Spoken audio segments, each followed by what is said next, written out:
Please, God, forgive these people, because even if they say those mean things, they don't know what they're doing, so you can forgive them, just like you did those folks a long time ago, when they said terrible things about you.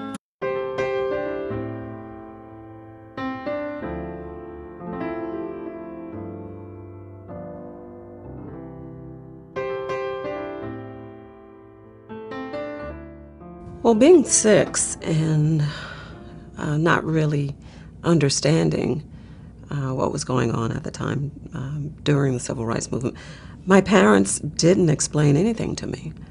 I always say to people that it would be really, really hard to explain to a 6-year-old child what I was about to encounter going to school that day. So the only thing that they said to me is that you are going to go to a new school and you better behave. I was, I believe, 17 or 18 years old when I was asked to do an interview, and the reporter showed me a copy of the Norman Rockwell painting. Even though I was accustomed to looking at old magazines and Eyes on the Prize and seeing all that footage, I understood that it was important, but it didn't really hit me until I saw the Norman Rockwell painting.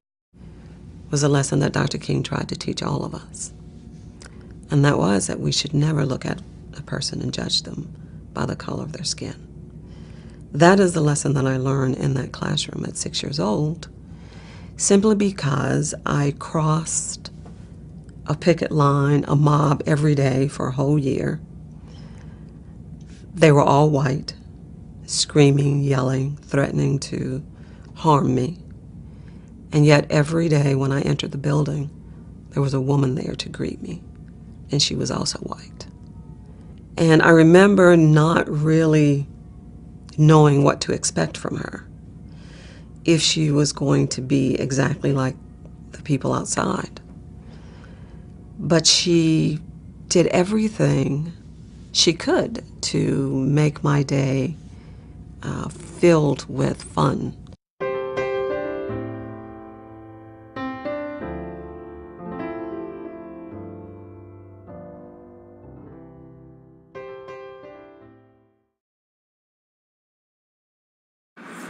In 1946, Herman Marion Sweat, an African-American man, applied for the admission to the University of Texas Law School. Sweat's application was automatically rejected due to his race and the fact that admission to the schools was restricted to only white students by state law.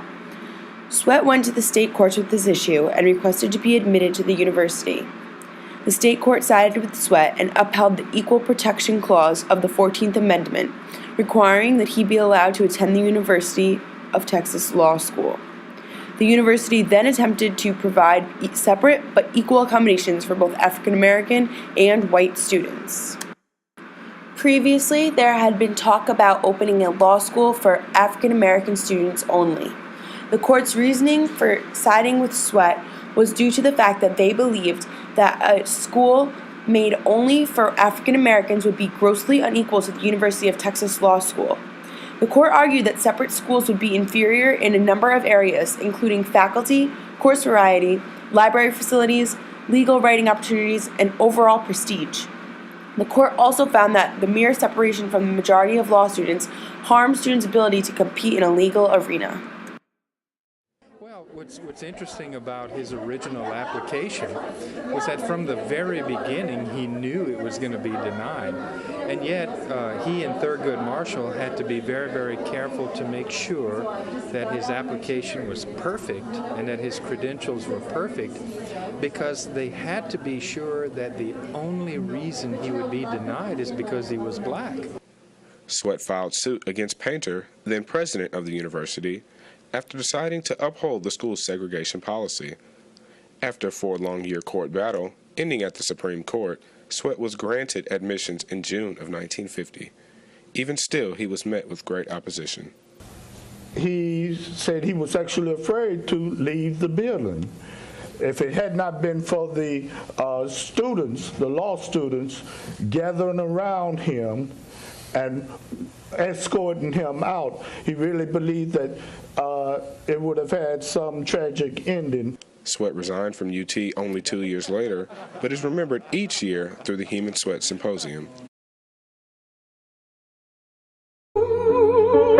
Through a landmark case known as Brown versus the Board of Education, the lawyers for the NAACP, the National Association for the Advancement of Colored People, argued and won a Supreme Court decision which stated that segregation in public schools was in fact illegal. It was a 7-year-old girl from Topeka, Kansas, who helped overturn the decision that kept black and white children from attending the same schools.